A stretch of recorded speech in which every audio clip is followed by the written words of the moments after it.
Hello. അപ്പം ഞാൻ നേരെ 11:30 എണീച്ച് എല്ലാം സെറ്റാക്കി വെച്ചു. എല്ലാം സെറ്റാക്കി വെക്കുമ്പോൾ ജിൻഡോ ചേട്ടൻ നീച്ചു നല്ല ഉറക്കമുണ്ടായിരുന്നു, ഒന്നും അറിഞ്ഞിട്ടില്ല. ഞാൻ എന്തായാലും അവന് ഓർമ്മയില്ല എന്ന് എനിക്കറിയാം, ഉറപ്പാണ് ബർത്ത്ഡേ ഓർമ്മയുണ്ടാവില്ല. അങ്ങനെ അവൻ എന്തായാലും സർപ്രൈസ് ആവുകയും ചെയ്തിന്.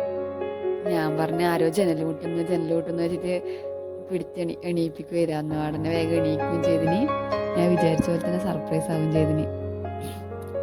ഇങ്ങനെ അവസാനം കൃത്യം 12 മണിയാവാനാവുമ്പോഴത്തേക്ക് തന്നെയാണെങ്കിൽ നീറ്റ് ആണെങ്കിൽ ഉറക്കം ഞെട്ടിയിട്ടാണെങ്കിൽ കുറച്ച് കരച്ചിലാഞ്ഞുണ്ടായേ. പിന്നെ ശരിയായി, പിന്നെ ഓക്കെ ആയി കേക്കെല്ലാം കൊടുത്തതിന് ശേഷം.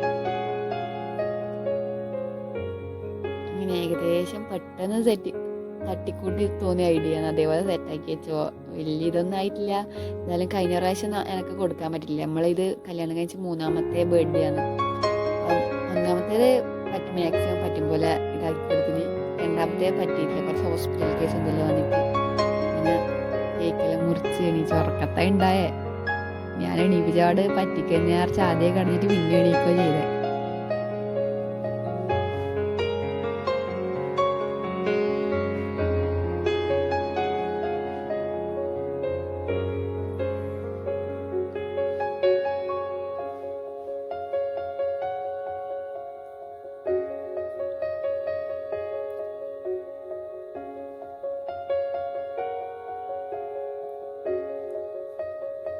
നീച്ചുവിന് ആ കേക്കെല്ലാം കൊടുത്തതിന് ശേഷമാണ് നീച്ചു കുറച്ച് സെറ്റായി.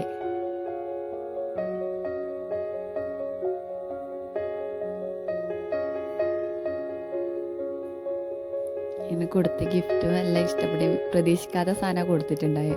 അതുകൊണ്ട് എന്തായാലും വിചാരിച്ചിട്ടില്ല കൊടുക്കുന്നു.